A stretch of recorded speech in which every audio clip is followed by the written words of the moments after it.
Hi everyone, welcome back to my YouTube channel. My name is Bhavna Bisht और आज की इस वीडियो में हम पढ़ने वाले हैं AECC EVS का चैप्टर नंबर 3। तो अगर आपको नहीं पता तो मैं आपको फिर से बता देती हूँ कि मैंने अपने चैनल पे इंग्लिश AECC की पूरी प्लेलिस्ट को अपलोड कर दिया है। उसमें सारे चैप्टर्स हैं, आपको मिल जाएंगे। एंड अभी मैंने शुरू किया है EVS को आप लोग को पढ़ाना। तो अभी तक हम लोगों ने EVS में चैप्टर नंबर 1 चैप्टर नंबर 2 को कंप्लीट कर लिया है। तो आप उन लेक्चर्स को देख सकते हो अगर आपको चैप्टर को समझना है तो। आज हम करेंगे अपना चैप्टर नंबर 3। चैप्टर नंबर 3 हमारा है ecosystem and functions of ecosystem. So chapter number 2 में हमने इस चीज़ को डिस्कस कर लिया था कि what is the definition of ecosystem और what is the structure of ecosystem. Now in this unit we will discuss the functions of ecosystem, that what are the basic functions that our ecosystem performs. So here is the introduction of your chapter, you can read this. Now here we have our first topic, that is biogeochemical cycle. सो ये थोड़ा science का topic होता है EVS, तो इसलिए अगर आपको समझ में नहीं आता तो वीडियो को आप 1 से 2 बार ज़रूर देखें। इसमें हम समझेंगे कि what is biogeochemical cycle. As the name indicates, in an ecosystem both biological as well as physical components passing rolling through the underground and above the ground to complete a cycle. तो हमने ecosystem में read किया था कि ecosystem क्या होता है और इकोसिस्टम में biological as well as physical जितने भी कंपोनेंट्स होते हैं वो उसमें इन्वॉल्व होते हैं उस साइकिल को कंप्लीट करने के लिए।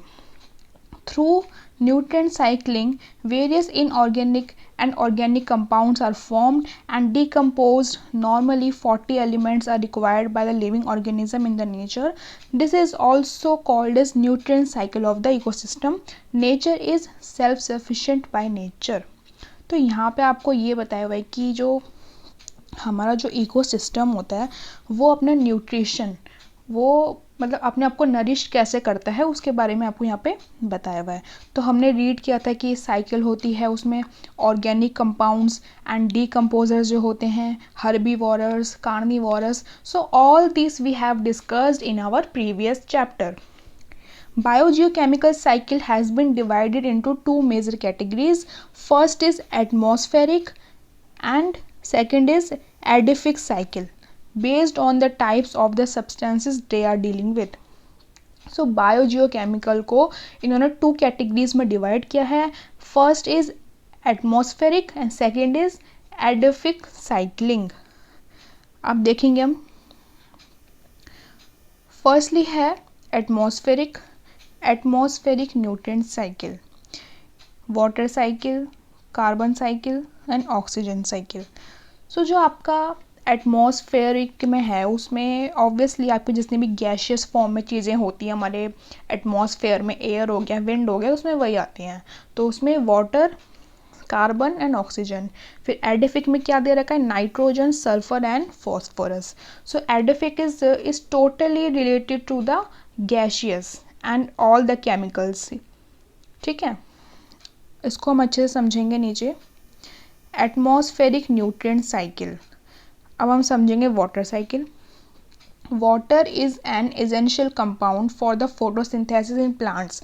हमको पता है कि जो प्लांट्स का फोटोसिंथेसिस का प्रोसेस होता है उसमें वाटर कितना एसेंशियल रोल परफॉर्म करता है।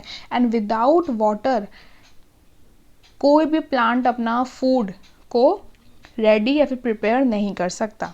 Plants absorb water from the underground through the roots to its upper or aerial parts.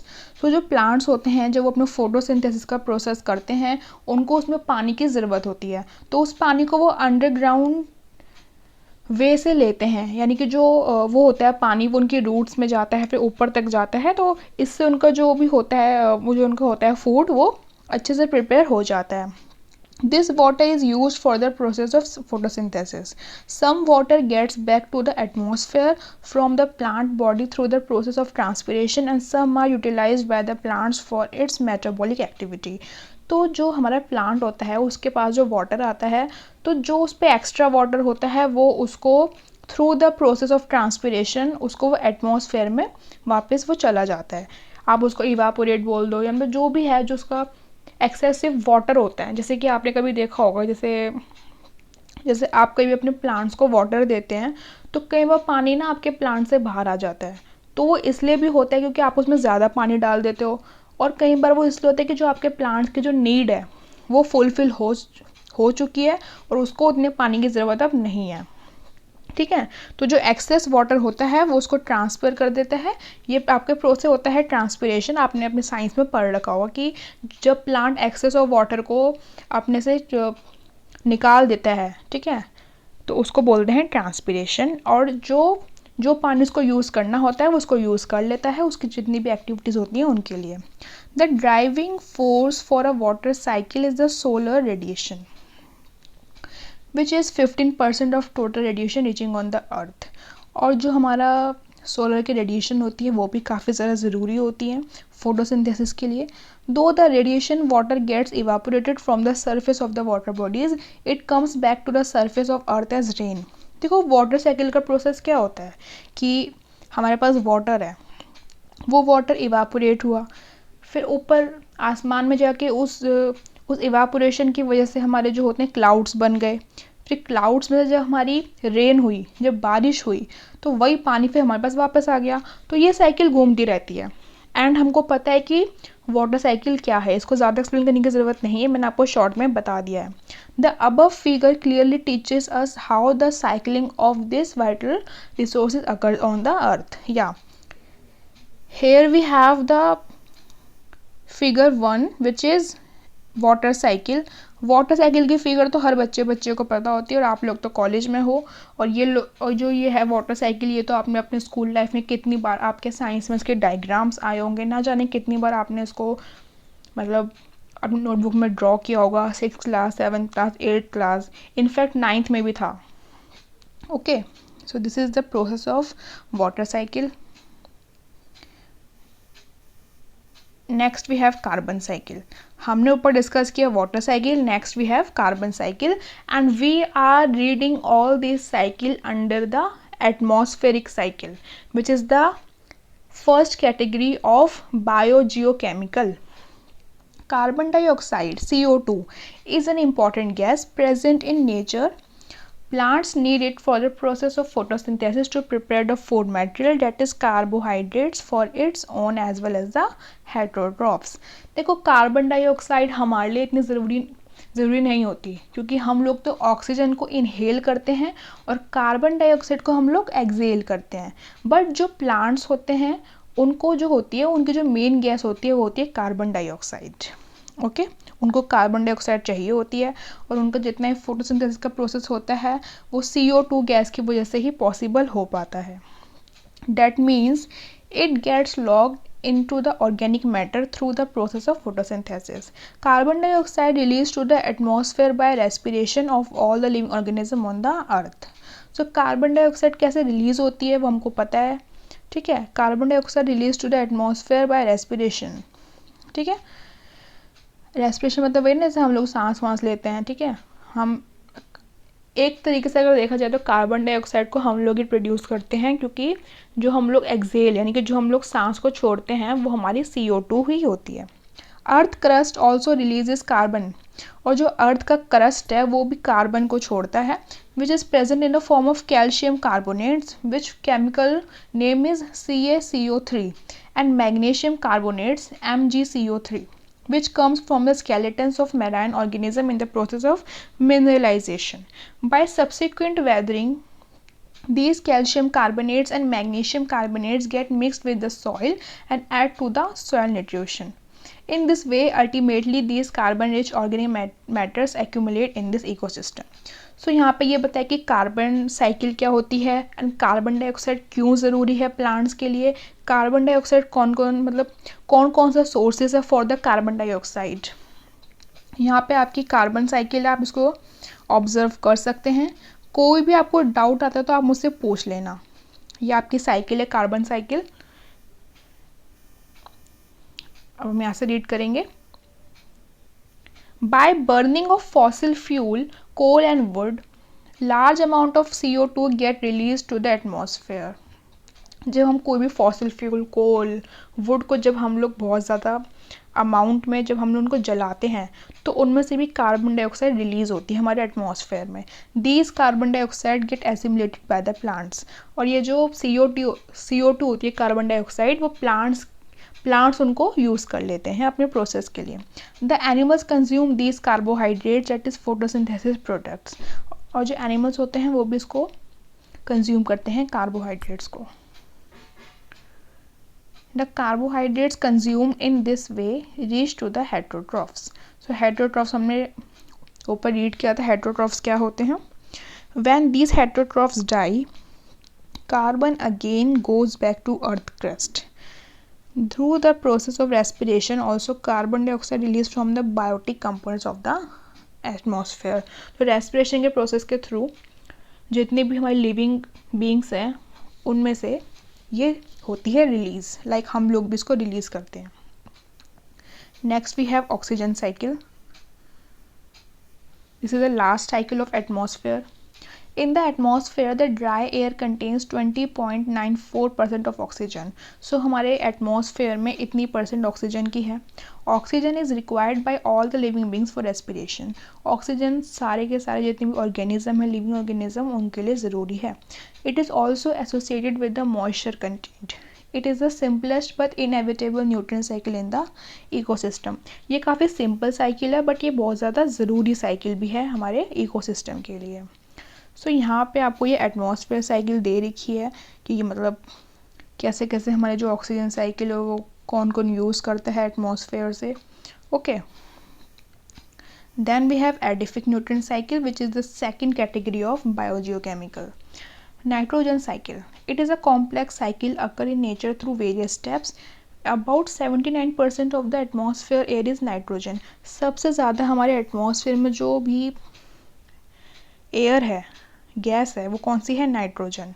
उसकी अमाउंट कितनी है? 79%। It enters to the biotic world and got assimilated then again goes back to atmosphere. ये मतलब biotic world में enter करती है फिर दोबारा चली जाती है एटमॉस्फेयर में, तो उसका ऐसे इसकी साइकिल चलती रहती है। Following steps are involve for the completion of nitrogen cycle. अब यहाँ नाइट्रोजन साइकिल के स्टेप्स गिवन है, आप इसको रीड कर सकते हैं, आपको पता लग जाएगा that how it works.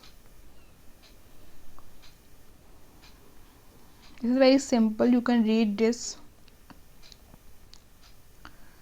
And जब ये हमारा एक से लेकर लेक्चर ख़त्म हो जाएगा उसके बाद में EVS के क्वेश्चन पेपर आपके साथ शेयर करूँगी सो डैट आप देख सको कि क्या होता है, मतलब क्वेश्चंस कैसे आते हैं। Ammonification, ammonification is an important step in A nitrogen cycle. तो एमोनिफिकेशन एक काफ़ी इंपॉर्टेंट स्टेप है नाइट्रोजन साइकिल में। It is the process of production of ammonia. So ammonia is a kind of gas which chemical formula is name is NH3। सो ये बहुत ज़्यादा ज़रूरी है क्योंकि it is the process of production of ammonia.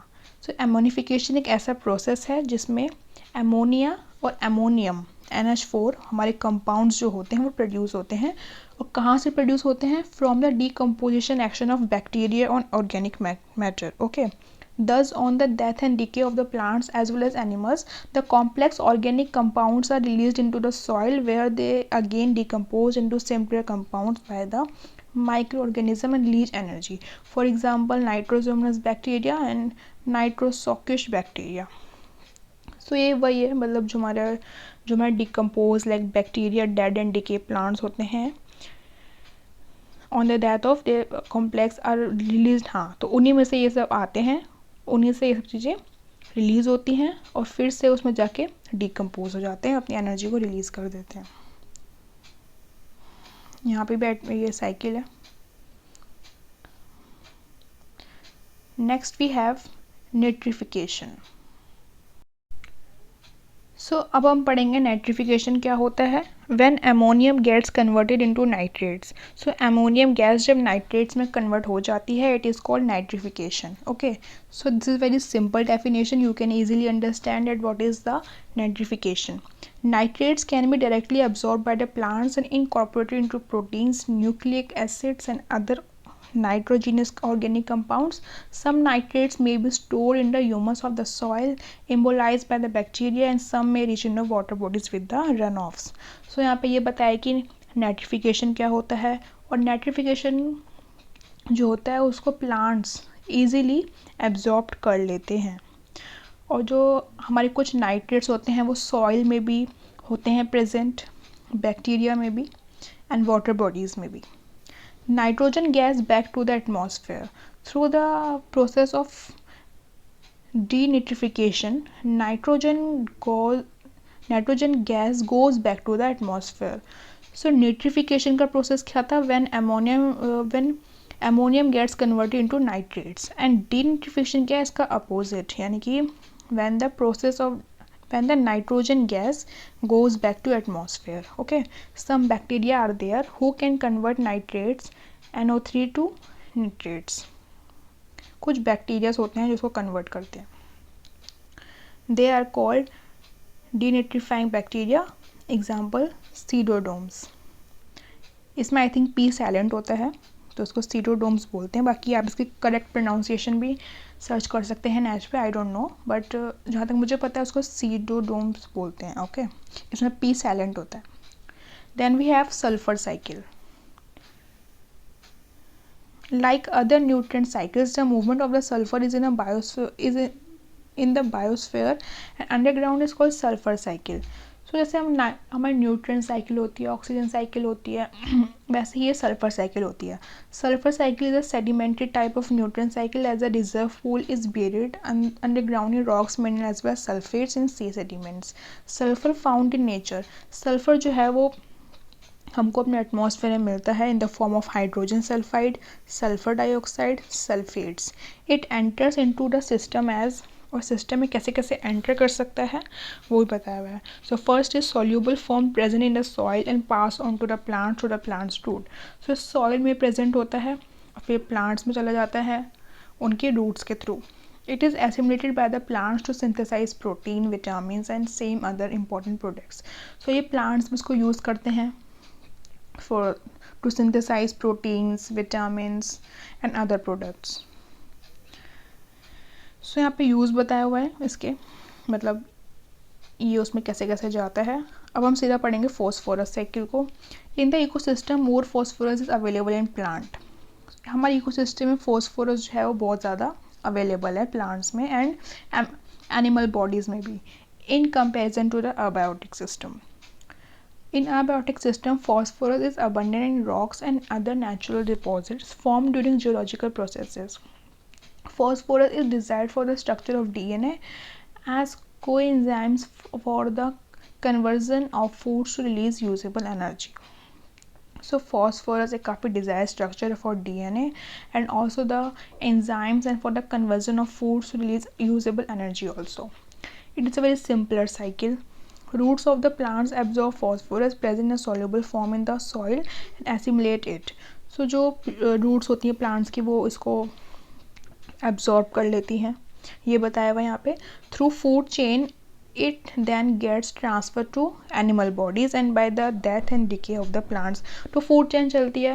अब अमनो plants को किसी ने खाया तो प्लांट्स को किसी एनिमल ने खाया, किसी बर्ड ने खाया, तो वो जो फॉस्फोरस प्रेजेंट था प्लांट के अंदर वो भी उसके पेट के अंदर चला गया। फिर उस एनिमल को किसी डेथ एंड डिके ने खाया तो फिर उसके पेट में भी चला गया। तो ये ऐसे ऐसे चलता रहता है और फिर से हमारे एटमॉस्फेयर में चला जाता है। यहाँ पे फॉस्फोरस की साइकिल को आप रीड कर लेना। फिर है फूड चेन। फूड चेन सबको पता है क्या होता है फूड चेन, फिर भी हम रीड करेंगे। Definition, the transfer of food energy from the source in plants through a series of organism which repeated eating and being eaten is referred to as food chain. हमको पता है food chain क्या होती है, आप इसकी definition मुझे comment box में बताएंगे। इसमें एक बहुत अच्छी डेफिनेशन है जो किसी ओडम ने दी थी 1971 में, बट अगर आपके पास कोई अच्छी सी डेफिनेशन है तो आप कमेंट बॉक्स में डेफिनेशन को लिखना, मैं उसको चेक करूँगी। अब यहाँ पे है how food chain work. Food chain कैसे वर्क करती है वो भी रीड करेंगे। The green plants are the autotrophs. Autotrophs वो होते हैं जो अपना खाना खुद बनाते हैं, और the producer of the ecosystem.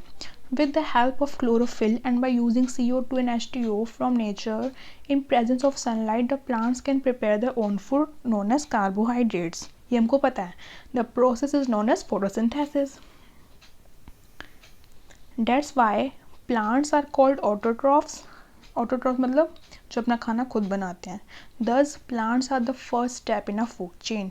सो किसी भी फूड चेन में जो प्लांट्स है वो आपका फर्स्ट स्टेप है। ओके और यहाँ पे आपको फूड सिंथेसिस का एक अच्छा सा फ्लो चार्ट गिवन है। प्लांट्स ने with the help of CO2, एक सेकेंड मैं आपको अच्छे से बताती हूँ। प्लांट्स ने with the help of CO2 and H2O, CO2 क्या होता है carbon dioxide and H2O is water plus chlorophyll जो कि प्लांट में ग्रीन पार्ट होता है वो, प्लस सनलाइट की हेल्प से अपना कार्बोहाइड्रेट यानी कि अपना फूड को प्रिपेयर किया तो उसका प्रोसेस हो गया कंप्लीट। अब है एक heterotrophs. The heterotrophs are the organism who depends on the autotroph for food and energy. तो हम ये सब चीज़ें डिस्कस कर चुके हैं, हेटरोट्रॉफ्स क्या हैं, ऑटोट्रॉफ्स क्या हैं अपनी प्रीवियस चैप्टर्स में। Heterotrophs are of two types, yes we know, herbivorous and carnivorous. Herbivorous क्या होते हैं, जो ग्रीन प्लांट्स खाते हैं, उनके एग्जाम्पल हैं। कार्निवोरस क्या होते हैं, जो नॉन वेज खाते हैं, उनके एग्जाम्पल गिवन है। ये वही जो हम लोग रीड कर चुके हैं। यहाँ पे आपको एक फूड चेन का एग्जांपल समझाती हूँ मैं। ये वाला सही लग रहा है। अब देखो फूड चेन पता है बट फिर भी अब आपके सिलेबस में है तो समझाना पड़ेगा। फर्स्ट स्टेप क्या था, प्लांट को खाया इस ग्रास होपर ने, इस ग्रास होपर को खाया इस बर्ड ने, फिर इस बर्ड को खाया स्नेक ने, इस स्नेक को खाया इस आउल ने। तो ऐसे हमारा ये प्रोसेस चलता रहता है। ओके एंड प्लांट जो है वो उनको फर्स्ट स्टेप होता है। अब है types of food chain. There are two types of food chain including the grazing food chain and another is detritus food chain.